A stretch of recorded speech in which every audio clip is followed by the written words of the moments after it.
बड़ी विचित्र स्थिति है। देश में राजनीतिक मंच पर विपक्षी दलों ने एक अभियान शुरू किया और ये कोशिश की ऐसी धारणा बनाने की कि नरेंद्र मोदी अपने व्यापारिक मित्रों को लाभ पहुंचा रहे हैं प्रधानमंत्री की हैसियत से,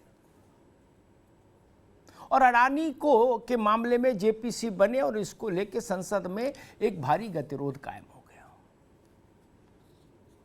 कांग्रेस ने इसकी अगुवाई की, कुछ दल उसके साथ खड़े हुए और लगा कि विपक्ष का एक बड़ा गठबंधन कहिए, एक समझौता कहिए, समूह कहिए, एक बन रहा है कुछ। लेकिन उसका मूल विषय यही है। अब जब एक नैरेटिव एक तरफ से सेट होगा तो स्वाभाविक है काउंटर नैरेटिव आएगा।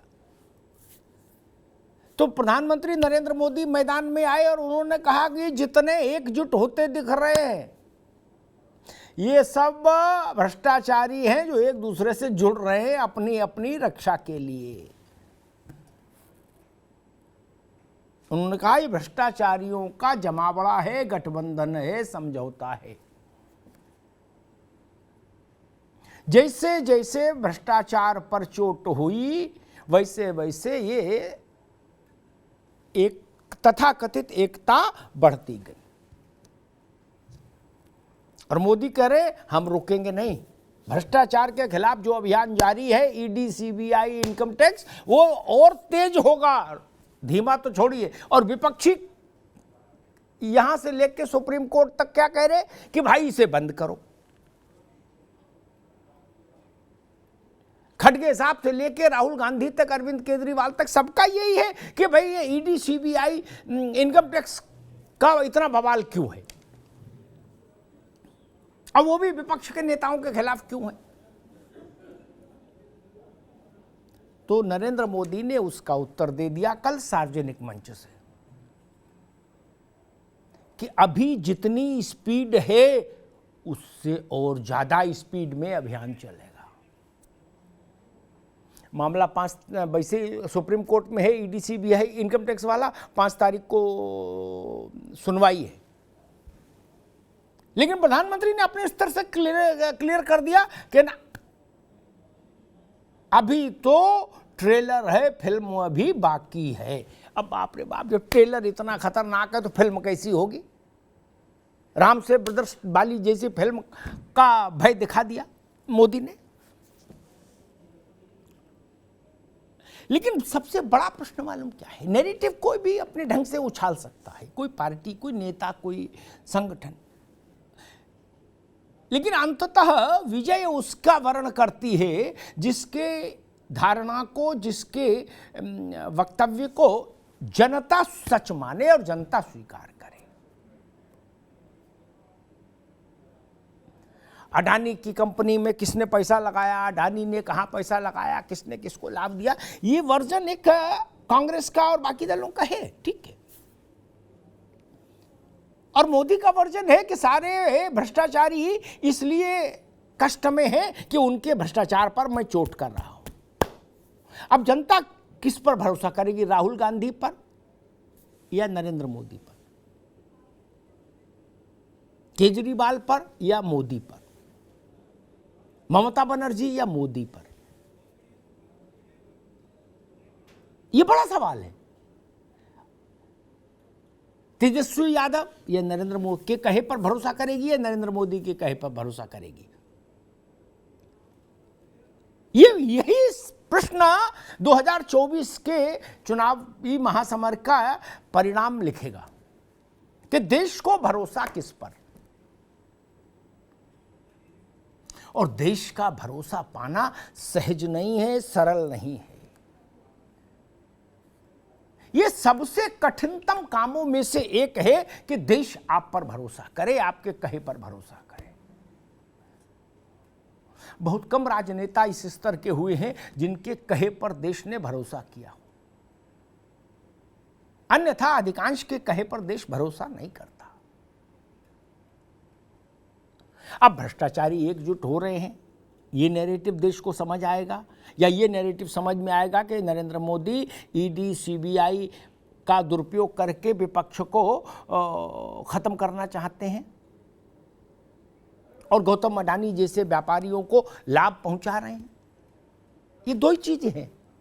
जनता को तय करना है कि वो किसको सच मान रही है, किसके कहे के पीछे प्राण तत्व है, जीवंतता है, और जनता को कौन सा चेहरा भरोसेमंद लगता है। यही बड़ी बात है। भ्रष्टाचारी बचाओ अभियान, नरेंद्र मोदी ने एक लाइन दी और ये भी बता दिया कि ईडी हो, सीबीआई हो, इनकम टैक्स हो, ऐसी जैसी जितनी भी केंद्रीय जांच एजेंसियां हैं, उन सब के पीछे मोदी पूरे निष्ठा के साथ, मुस्तैदी के साथ खड़े हैं उनके समर्थन में। ये भी उन्होंने सार्वजनिक किया। और कांग्रेस के अध्यक्ष मल्लिकार्जुन खड़गे जी कह रहे हैं कि भाई ये तो झूठ बोल रहे हैं, उल्टा चोर कोतवाल को डांट रहा है, ये ठीक बात नहीं। अब फैसला जनता को करना है कि ठीक बात किसकी है, इनकी या उनकी। मुझे लगता है 24 के लिए दो लाउड किस्म के नैरेटिव सेट हो गए। एक का नॉन मोदी फोर्सेस का, जिसमें अडानी है, जिसमें ईडी है, जिसमें सीबीआई है, जिसमें इनकम टैक्स है, ठीक शॉर्ट में कहें, और एक मोदी के पाले का नैरेटिव सेट कर दिया मोदी ने खुद ही। जितने लोग एक हो रहे हैं वो इसलिए हो रहे हैं क्योंकि वो अपने अपने करप्शन को बचाना चाहते हैं। मोदी ने कहा भ्रष्टाचारी बचाओ अभियान। आप सहमत हैं कि 24 का मोटा नैरेटिव यही होगा दोनों शिविर से? ठीक बात है, ज्यादा कठिन बात देश को कभी समझ में नहीं आती। अब क्रोनी कैपिटलिज्म ही नहीं समझ में आता आदमी के, है फिर क्रोनी क्या है? ये मोनीटोनी हो तो आदमी मोहल्ले में ढूंढ भी ले, क्रोनी क्या है? ये सब इसीलिए नहीं चलता भारत में। एक बात जो अमिताभ तिवारी कह रहे थे, उन्होंने बहुत उसको अपनी शब्दावली में कहा, वो जिस फील्ड के अध्येता हैं, मैं उसको और सरल कह के बहुत बुलंद उदाहरण रख के रत्नाकर सिंह के पास जाऊंगा। जिन जिन को ये लगता हो कि अपोजिशन की यूनिटी हर मर्ज की दवा है, वो मेरी बात बहुत गौर से सुने। बाकी भी सुने लेकिन वो तो बहुत सुने। क्या यूनिटी नहीं, मर्ज हो गए थे अधिकांश दल 77 में। यूनिटी छोड़ो, मर्ज हो गए, कंधे पर हल धरे किसान। ठीक, जनता पार्टी बन गई इंदिरा गांधी के खिलाफ। और इंदिरा गांधी भी क्या काम करके आई थी? हाहाकार देश में कभी दोबारा वैसा पहले ना हुआ ना बाद में कभी हुआ। वो ऐसा कर गई, पूरे हिंदी पट्टी में हाहाकार मचा दिया, लाखों लोग जेल में डाल दिए, पूरा सिस्टम कोलैप्स हो गया डेमोक्रेसी का। सोचिए कितना गुस्सा था उसके बाद। और सब एक, और जयप्रकाश बाबू जैसा मेंटोर। उसके बाद रिजल्ट क्या रहा? आज जितनी कांग्रेस की सीटें हैं उससे 2.25 गुना जीती थी तब। ठीक, समझ रहे ना बात को? दक्षिण में कांग्रेस की परफॉर्मेंस अच्छी थी, ठीक ठाक थी तब भी, जब सब विपक्षी एक हो गए थे और इमरजेंसी जैसा माहौल था। उत्तर प्रदेश में एक बड़ा अलायंस हुआ ना, उससे बड़ा अलायंस क्या हो सकता है देश में? जोशी जी की पार्टी और मायावती जी की पार्टी, दोनों लुट गए, कुछ नहीं मिला। बहन जी को तब भी कुछ मिल गया, सपा को तो कुछ मिला ही नहीं। रत्नाकर जी, जो एक मांग थी विपक्षी दलों की कि भाई थोड़ा विपक्षी दलों के नेताओं को थोड़ा लीवरेज दिया जाए, थोड़ा ईडी सीबीआई और आईटी को थोड़ा इस ढंग का डायरेक्टली इनडायरेक्टली मैसेजिंग हो कि भाई विपक्षी लोगों को ज़्यादा परेशान ना किया जाए, ऐसा एक डिमांड जो चल रही थी। कल प्राइम मिनिस्टर ने तो उसको ब्लंटली रूल्ड आउट कर दिया, बल्कि वो तो उल्टा ये और घोषणा कर गए मंच से कि अभी जितनी स्पीड से चला रहे हैं वो डबल कर देंगे स्पीड। एक बात मैं कह दूं, चाहे जैसे लड़ो, संग लड़ो, अलग अलग लड़ो, सबकी आज़ादी है।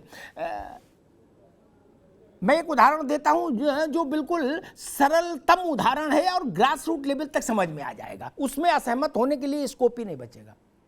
पिछले चुनाव में बीजेपी का नैरेटिव था कि भाई 2000 रुपया हम किसान को महीने में दे रहे हैं, नहीं 2 महीने में 2000, जो भी दे रहे, किसान सम्मान निधि दे रहे हैं, ठीक। राहुल गांधी ने उससे बहुत बड़ा रकम की घोषणा की। उन्होंने कहा कि ये 1000-2000 चक्कर मत पड़ो, 72,000 रुपया देंगे साल में। आओ, 72,000 पर भरोसा क्यों नहीं हुआ लोगों को?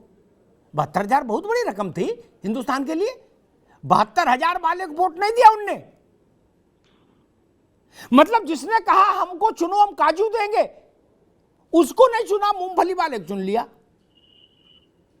ये बड़ी बात है, इस पर सारा कुछ टिकेगा आके। नैरेटिव तो कोई भी बुद्धिजीवी खड़ा हो जाएगा, बना लेगा। नैरेटिव पर ननकू भरोसा करे, रज्जाक भरोसा करे तो बात बनी। खैर, नया शालिनी दुआ कांग्रेस कह रही है कि भाई आप ईडी सीबीआई के सारे घोड़े आपने खोल दिए, उनके सबको पता दे दिया विपक्षी नेताओं का।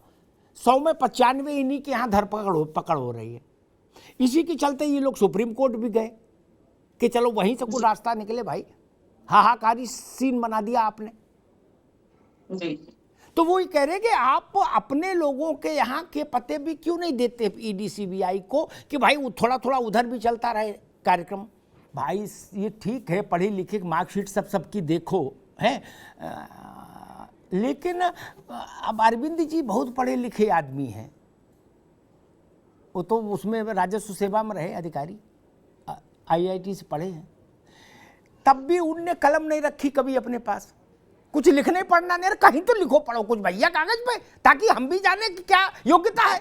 बोलते हैं, लिखते नहीं, ताकि कहीं फसल बवाल ही नहीं। अरविंद जी 20 साल दिल्ली में राज करके जाएंगे, तब भी पूरा संग्रहालय खोज डालना, उनके दस्तखत की एक पर्ची नहीं मिलेगी।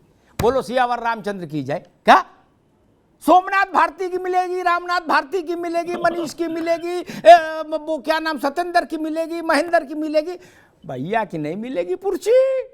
क्या ये जो मसला है, बिना जिम्मेदारी के सास हो जाना घर में, ये मामला गड़बड़ है। बहुएं इसीलिए फिर नाराज रहती हैं कि अच्छा हो जाए तो सास के सिर में माला पड़े, और बुरा हो जाए तो बहू को डांटो है, और करना धरना सास को कुछ नहीं। ताकि साहब ये सवाल लोग उठाते हैं, वो कहते भाई केजरीवाल जी योग्य है, हमने मान लिया, ठीक, तो योग्यता का लाभ मिले, कुछ कागज पर लिखे। इतिहास में बच्चे पढ़ेंगे कि देखो दिल्ली में एक योग्य मुख्यमंत्री आया था, उसने ये नोटिंग की थी, ये आदेश दिए थे। नहीं, वो तो केवल कंठ का इस्तेमाल कर रहे हैं, और वो भी ऐसे रोचक ढंग से कर रहे हैं जिसकी कोई मतलब, आप देख ही रहे हो कैसा कैसा भाषण दे रहे हैं। एक अच्छी बात कह दूं, मुझे चिंता मनीष जी की भी है, सिसोदिया जी की। अभी एक दिन केजरीवाल जी भी 2-3 दिन पहले कह रहे थे कि मनीष को की चिंता नहीं है, उसको फांसी दे दो, वो भगत सिंह है। मैं डर गया, ऐसी बातें नहीं बोलो। जिसके लिए जो बोला वो हो गया, जिसके कागज चेक कर दिए वो निपट गया। वो एक थे ना आपके पहले वो मंत्री जो जिनका अरविंद भाई ने कहा कि हमने इनके सारे सर्टिफिकेट देख लिए 8वें से लेकर और ऊपर तक के, वो जेल चले गए। दूसरी बात, मैं एक बात कांग्रेस के लिए भी कहूंगा, जोशी साहब, ये बात कब जवान पर सरस्वती बैठ जाए, नेताओं को सीखना चाहिए। उदाहरण तो कांग्रेस से दे रहा हूं, लेकिन सबको सीखना चाहिए, भाजपा कांग्रेस सपा बसपा सब। राहुल जी ने कहा कि भाई अनफॉर्चुनेटली आम एमपी, क्या सदस्यता चली गई। उनने एक जगह मंच से कहा मेरे पास रहने को मकान नहीं, वो भी कोई शायद खराब रही होगी, क्या मकान का नोटिस आ गया। इसलिए बड़े बूढ़े कहते हैं कि सोच विचार के बोलो, ऐसा गड़बड़ मत बोलो कि बाद में गले में पड़ जाए। अब ये बात जब मनीष जी ने सुनी होगी तो उनके दिल पे क्या बीती होगी। अरविंद जी ने तो कह दिया कि हमें मनीष की चिंता नहीं, उसको फांसी पर चढ़ा दो, वो भगत सिंह है।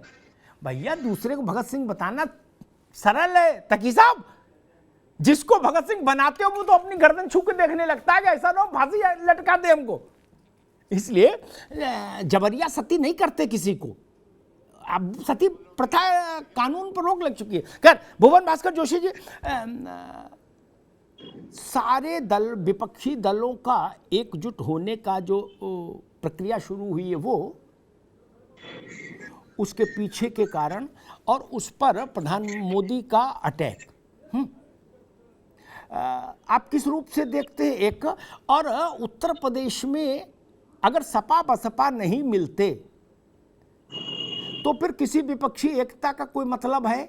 जोशी साहब, अगर मैं यूपी स्पेसिफिक सवाल आपसे पूछूं, चूंकि आप Samajwadi party UP specific party है, अगर यूपी में हाथी साइकिल एक नहीं हो तो रामदास अठावले की पार्टी से अलायंस होगा क्या यूपी में? फिर क्या फायदा? कांग्रेस के पास 2% वोट है, अलायंस में रखो नहीं रखो कोई फर्क नहीं। अरविंद केजरीवाल की पार्टी का यूपी में वोट कितना है अभी टेस्ट ही नहीं हुआ। बीजेपी और कांग्रेस, बीजेपी के अलावा सपा और बसपा दो ही पार्टियां हैं जोशी साहब। पूरे देश के लिए कांग्रेस भाजपा पर रहने देते हैं अभी हम, और कई राज्यों के लिए आम आदमी पार्टी को रखा, ये मल्टी स्टेट पार्टी है। हम, हमारा सवाल आपसे स्पेसिफिक है। सारी कहानी एक तरफ, ठीक, सारी कहानी एक तरफ, खड़गे जी क्या कह रहे, अरविंद जी क्या कह रहे, राहुल जी क्या कह रहे, मोदी जी क्या कह रहे, छोड़ो आप। उत्तर प्रदेश की गली में आ जाओ, वहां सपा बसपा का अलायंस नहीं हुआ तो एकता का क्या मतलब? आप मुझे समझाओ ना। फिर अपोजिशन यूनिटी का यूपी में क्या मतलब? Tell me. आप ठीक जोशी साहब, आपने इसको सैद्धांतिक बता दिया। मैं तो विशुद्ध प्रैक्टिकल आदमी हूं। आजमगढ़ जब आप हारे, धर्मेंद्र हारे, तो आपने कहा बसपा ने हरा दिया। रामपुर हारे, बोले बसपा ने स्ट्रेटेजिकली हरा दिया। तो बसपा खत्म तो होने गई। जब वो 6 महीने पहले आपको हरा रही थी आपके गढ़ों में, तो 24 में वो चद्र ओढ़ के सो जाएगी, वो नहीं हराएगी आपको। मैं वही तो इतनी देर से पूछ रखा है। अमिताभ तिवारी से समझ लेते हैं हम सब लोग, ये हम लोगों से बेहतर बताएंगे। ये काम ही ये करते हैं, गुणा गणित समझने का, वोट परसेंटेज, दिस दैट, किधर स्विंग हुआ, किधर क्या हुआ। अमिताभ तिवारी, यूपी में एसपी बीएसपी एक साथ नहीं आए, छोड़ दीजिए पिछला अनुभव कैसा रहा, एक साथ नहीं आए तो फिर अपोजिशन यूनिटी का यूपी में कोई मतलब है क्या? ठीक, बड़ी बात कही। और देखिए, अच्छी बात कही अमिताभ तिवारी ने कि अगर ये बात इस ढंग से कही गई होती कि हमारे ईमानदार नेताओं को भ्रष्ट साबित करने की साजिश हो रही है, तो बात दूसरी होती। लेकिन हर खड़गे जी से लेके और नीचे तक सबने ये कहा, वो अपने तो पकड़ते नहीं हो। इसका सेंस क्या निकलता है गांव में कि भैया ये कह रहे कि हम कुछ कर लें तो पकड़ लेते हो, वो गुड्डू को नहीं पकड़ते हो। ये संकट है। प्रोफेसर साहब भी मेरी बात समझ रहे होंगे, मन में सहमत होंगे कि हाँ, ये कम्युनिकेशन जो है थोड़ा गड़बड़ है। रत्नाकर जी, उत्तर प्रदेश पर हमने एक बात, एक टेस्ट केस के तौर पर उत्तर प्रदेश को समझने की कोशिश की। उसको बाद में अमिताभ ने विस्तार दिया कि रीजनल फोर्सेस का जो वोट है वो उनके राज्य के बाहर नहीं, और उनके राज्य में वो वैसे ही प्रभावशाली हैं। तो कांग्रेस को उससे लाभ कहाँ कैसे मिलेगा? मैं पूछ रहा हूं, जो बात अमिताभ जी कह रहे हैं और जो बात मैंने यूपी के सिलसिले में कही, चाहे अखिलेश जी हो, चाहे ममता जी, अब सुन लो। फिर आपने कहा बाबा ने, अरे अब आपको आगे, ममता जी हो, अखिलेश जी हो, केसीआर हो, नवीन पटनायक हो, नीतीश बाबू हो, तेजस्वी, जितने भी लोग हो, वो सब अपने अपने राज्यों की नगर पालिका सीमा तक कन्फाइंड है। उसके आगे तो फोटो ही का मामला है, बाकी वोट का तो है नहीं। तो कांग्रेस को लाभ कैसे मिलेगा? और अपने राज्य में वो कांग्रेस के लिए कुछ छोड़ेंगे नहीं। कांग्रेस में मुझे लग रहा है कि अतीत के जो पन्ने हैं उनको पलटने का, होमवर्क करने का काम समाप्त हो गया। ज्यादा उत्साही नौजवान आ गए, तो वो दिन भर ट्विटर खेल रहे हैं, ऐसा मुझे लग रहा है। बुरा मत मानिएगा, ठीक। उसका कारण मैं बता दूं। हमारे मित्र ने कहा, रत्नाकर बाबू ने, कि 68%, 67%, मेरी बात पे अड़िएगा नहीं, कोई भी फीसद मान लो, 60 से आगे, ठीक, संख्या कुछ भी मान लो, मोदी के खिलाफ वोट है। अब मुझे नहीं पता स्नेहा कितना पढ़ती लिखती हैं, कितना उनको याद होगा नहीं होगा, वो भाजपा का समस्या मेरी नहीं। लेकिन मैं एक तथ्य साफ कर दूं, पंडित जी के समय में 52 में चुनाव हुआ, तब से लेके मनमोहन सिंह तक, आखिरी जो प्रधानमंत्री थे कांग्रेस के, वहां तक कितनी बार 51% पे सरकार बनाई कांग्रेस ने? कैसा फार्मूला लाते हो? कोई भी बड़ा लगा आदमी इसको ध्वस्त कर देगा। अमिताभ तिवारी जरा नोट करके रखिएगा, देख के आपको तो जानकार हो कितनी बार कांग्रेस ने right from Pandit ji to Manmohan 52% 51% पे सरकार बनाई। तब तो हम माने कि देश का बहुमत आपके साथ है। जब इंदिरा इज इंडिया और इंडिया इज इंदिरा हो गई थी तब भी बाबू 51% वोट नहीं था। ये कौन आप लोगों को पकड़ा देता है चिट कि ये बोलोगे तो ये अच्छा रहेगा? कौन कर रहा है ये होमवर्क? उसको हटा दो, पार्टी से निकालो जो ऐसा होमवर्क करता हो। बेइज्जती करा रहा है। ठीक है, नेहा शालिनी दुआ। एक मसला ये भी आया कि भाई आपने राहुल गांधी का मकान खाली कराने का नोटिस क्यों भेज दिया? कांग्रेस अब मुहिम चला रही है पूरे देश भर में कि मेरा घर भी राहुल का घर। क्या आप लोग थोड़े सब्र कर लेते, जिसको भारत देसी भाषा में बोलते ठंड रख लेते, नहीं चिल कर लेते, चिल। अच्छा एक बात बताओ, वो एक भजन था, पता नहीं आपने सुना कि नहीं सुना, हम लोग तो सुनते रहे, का तेरे मन में समाई, फिल्म में भी गाना आया था। क्या दुनिया बनाने वाले तूने काहे को दुनिया बनाई, का तेरे मन में समाई। दुनिया बनाने वाला हटा देते हैं, वो एक लाइन बस इतनी पकड़ते हैं, का तेरे मन में समाई। केजरीवाल जी की मन में क्या है, वो जिस उसमें है मिजाज में इस वक्त, कई बार मुझे डर लगता है सबको निपटा देंगे, क्या करेंगे क्या नहीं। आप पार्टी के भीतर भी लोग डरने लगे होंगे कि भाई जिसके बारे में जो भविष्यवाणी कर देंगे उसका काम लग जाएगा। नहीं देखो भैया तकी साहब, अरविंद जी जो बोले, एक बार सुन लो, हम तो अच्छी बात बोलते हैं आपके लिए। अरविंद जी जो बोले वो विधानसभा में बोले, वहां उनको एक कानूनी कवच हासिल है। क्या सदन के भीतर की कार्रवाई, क्या वो एक कानूनी कवच होता है क्या? इसलिए मैं कह रहा हूं सदन के बाहर बोलो। आजकल मौसम खराब चल रहा है, क्या बाद में छापामारी हो, पुलिस टांग के ले जाए, है 1000-1200 किलोमीटर कहीं लंबा है, पेशी में बड़ा कष्ट होगा। इसलिए अरविंद जी को तो वहां प्रोटेक्शन हासिल है। अमिताभ तिवारी ठीक कहा ना मैंने, हाउस के अंदर आप बोल सकते हैं, लेकिन हाउस के बाहर बोलेंगे तो कोई भी गुड्डू पप्पू एप्लीकेशन दे देगा थाने में, तो मुश्किल हो जाएगी। ये भैया ध्यान रखो। प्रोफेसर भुवन भास्कर जोशी, हम फिर उसी चर्चा पर आते हैं कि समाजवादी पार्टी ने एक ऑफिशियल रिमार्क किया था, मुझे अच्छी तरह से स्मरण है कि 2014 से 2022 तक समाजवादी पार्टी को हराने के काम में बसपा संलग्न रही है। ठीक, वो अगर ये हम सच माने कि सपा का ये ऑब्जर्वेशन सत्य है तो 24 में बसपा कहीं इंग्लैंड तो शिफ्ट होने रही। मायावती जी तो घर में शादी ब्याह से भी निपट ली, क्या आकाश की शादी भी होगी, अब तो वो भी फ्री है तब। और 13% वोट उनकी भी जेब में है। 13% में वो जीत ना पाए लेकिन हराने के सक्षम तो हैं। तब फिर इस पर कहीं कोई देश भर में एकता की बात हो रही।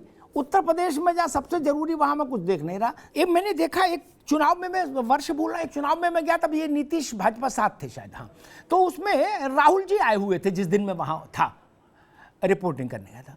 तो राहुल जी बोले, तब महबूब अली कैसर, अगर मैं सही, कौसर या कैसर नाम था उनका, वो अध्यक्ष थे बिहार के, पुरानी बात बता रहा हूँ। तो राहुल जी को सुन के लोग गए, अच्छा बोले राहुल गांधी। तो रत्नाकर जी आप भी सुनिए, मैंने लोगों से बाद में पूछा भाई क्या इम्पैक्ट है, बोले भैया अब राहुल जी तो शाम की फ्लाइट पकड़ लिए, गए दिल्ली, अब महबूब अली कैसर के नाम पे मांग में सिंदूर भर ले। बोले यहां तो विधानसभा का चुनाव है। तो ये जो है महबूब अली, ये नीतीश के और लालू के मुकाबले के नेता थोड़े ना है ये।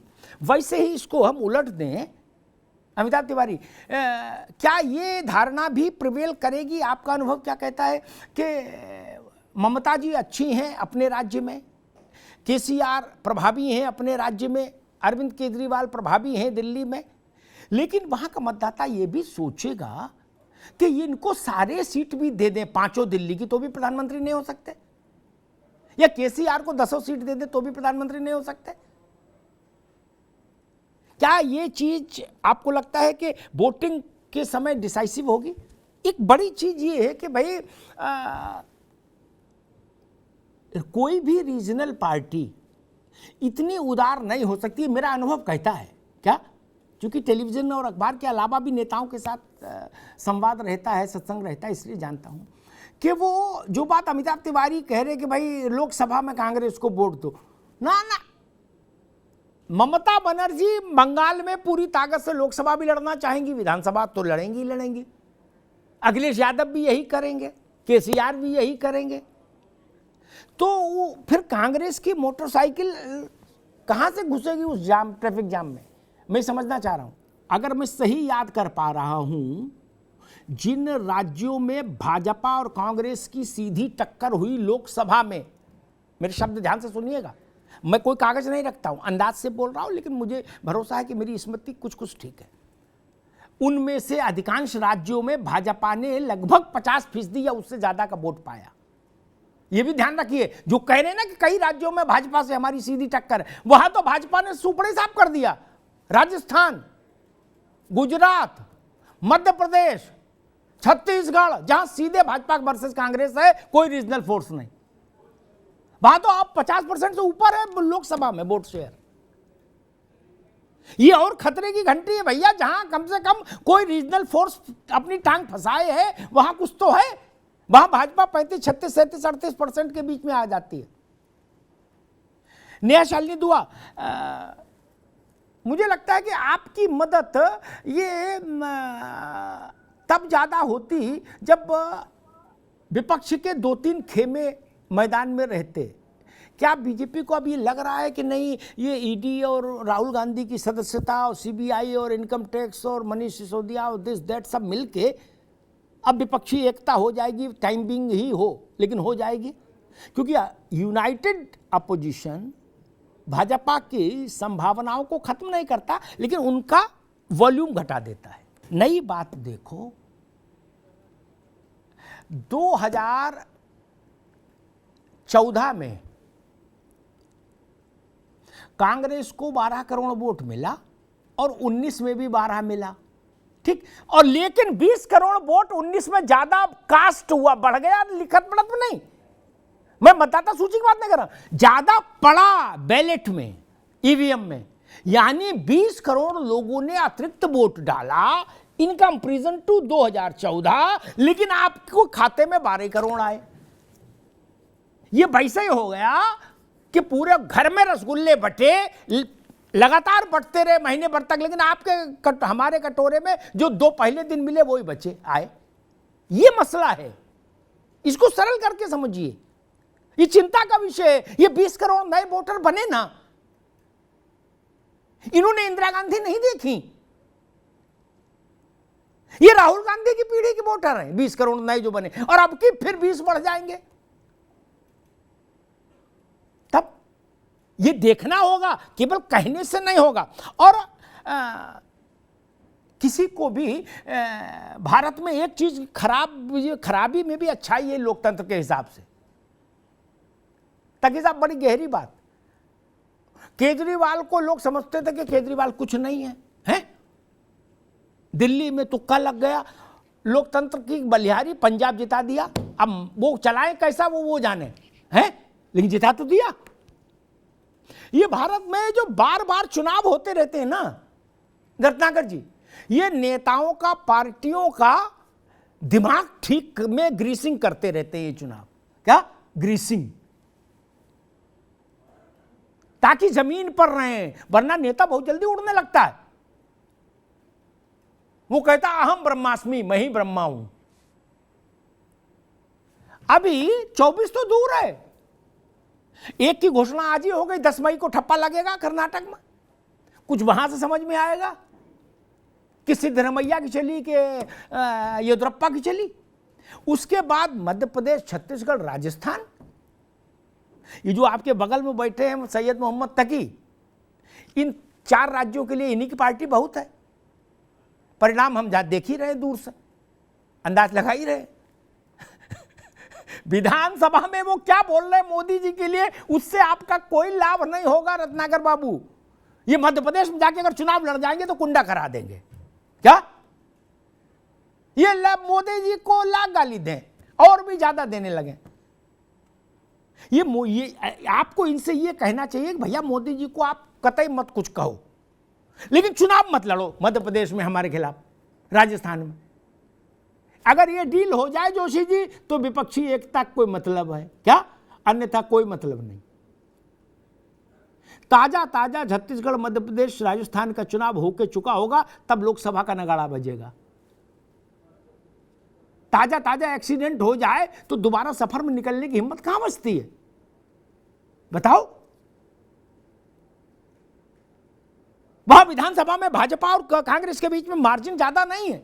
उतना मार्जिन तो मुझे भरोसा है ये तकी साहब की पार्टी खराब कर ही देगी, क्योंकि अरविंद जी अभी एक एक सभा सब जगह कर आए और सब जगह बताएं कि पानी फ्री, बिजली फ्री, समोसा फ्री, चटनी फ्री, सब फ्री, आ जाओ, हो गया काम। इसलिए मैं कहता हूं ये एकता का इल्यूजन ज्यादा है। विपक्षी पार्टियां सुप्रीम कोर्ट गई हैं, मुझे लगता है धैर्य रखना चाहिए। 5 अप्रैल में कितना टाइम बचा? 7 दिन। 5 अप्रैल को देश की अपेक्स कोर्ट सुनेगी जो विपक्ष के 14 दलों ने कहा कि हुजूर ये गिरफ्तारी कर लेते हैं, छापा मारते हैं, फिर जमानत भी नहीं देते हैं, इन तीनों चीजों पर थोड़ा रहम किया जाए। देखिए देश की अदालत के वहां तो मोदी नहीं है ना, वहां तो चंद्रचूड़ साहब को करना है ना फैसला, उनकी विजडम पर तो भरोसा रखिए। मान लीजिए हाइपोथेटिकल कोर्ट ने कह दिया कि नहीं ठीक है, ये बात मैं क्यों कह रहा हूं, इसलिए नहीं कह रहा हूं कि मैं चाहता हूं कि ऐसा हो जाए ना, मेरे चाहने से क्या होता। ईडी के नए कानून जो चिदंबरम साहब के समय में बने थे, जिनके चलते ईडी को ये AK-47 टाइप की ताकत मिल गई है, जिससे विपक्ष इस वक्त सबसे ज्यादा परेशान है, उसके खिलाफ सुप्रीम कोर्ट में मामला गया रत्नाकर भाई, और कहा गया कि ईडी को ये जो पावर्स दी गई हैं ये गलत हैं। कोर्ट ने कहा नहीं, ये बिल्कुल सही है, केस ही खारिज हो गया आपका।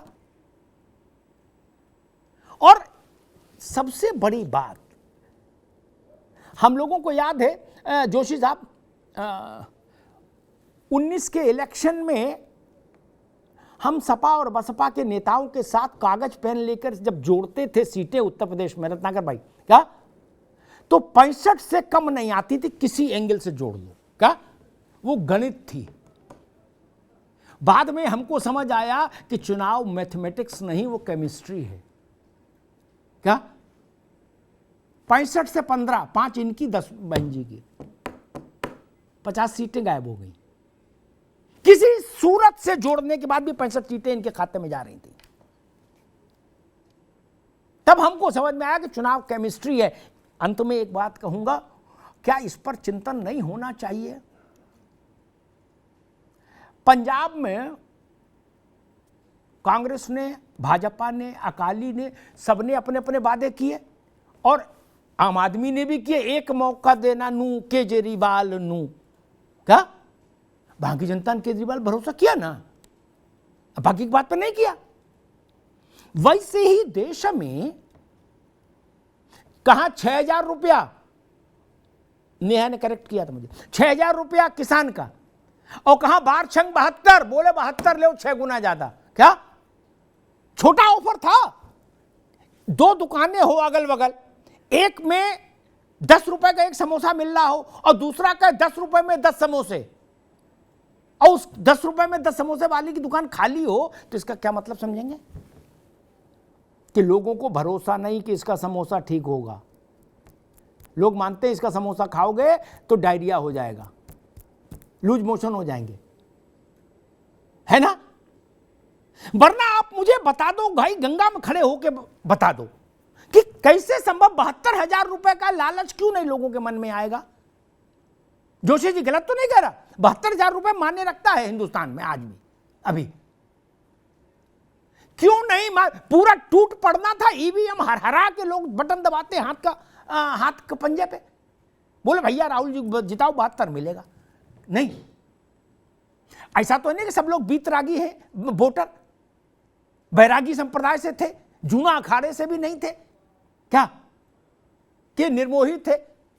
नहीं ना, जो 2,000 रुपया के लिए इनको वोट दे सकता है आपके मुताबिक। और एक बात कह के बात समाप्त कर दूंगा, हम लोग सही से व्याख्या नहीं करते। मुझे लगता है अपोजिशन को हर इलेक्शन ट्रेंड का एनालिसिस ठीक और प्रॉपर करना चाहिए जितना वो कर रहे हैं। एक तरफ हम कहते हैं कि 5 किलो अनाज में मोदी की फोटो से चुनाव जीत लिया बीजेपी ने, राइट। अब तो 5 किलो नहीं, वो ज़्यादा है, लेकिन चलिए मान लें, ठीक। 5 किलो अनाज से अगर ये चुनाव जीत लिए तो आप 72,000 देने के वादे से क्यों नहीं जीत पाए? 5 किलो अनाज और 72,000 में तो बहुत फर्क है। कहे पर भरोसे का प्रश्न है। भरोसा पैदा कर लीजिए, बात बन जाएगी। यह भरोसा अरविंद केजरीवाल ने पैदा कर लिया है कुछ सीमा तक कि भाई ये लोग आएंगे तो कुछ चीजें फ्री करेंगे। ये एक जनरल परसेप्शन है अमिताभ तिवारी, है ना, कि भाई चाहे खजाने में कुछ हो जाए लेकिन अरविंद अगर कहीं बनाएंगे सरकार तो कुछ ना कुछ फ्री मिलेगा। फ्री के सबसे बड़े चैंपियन ये हैं, किसी को अच्छा लगे या बुरा लगे। तकी साहब आपको मेडल दे दिया। फ्री के सबसे बड़े चैंपियन देश में आप है, कोई आपकी टक्कर में नहीं।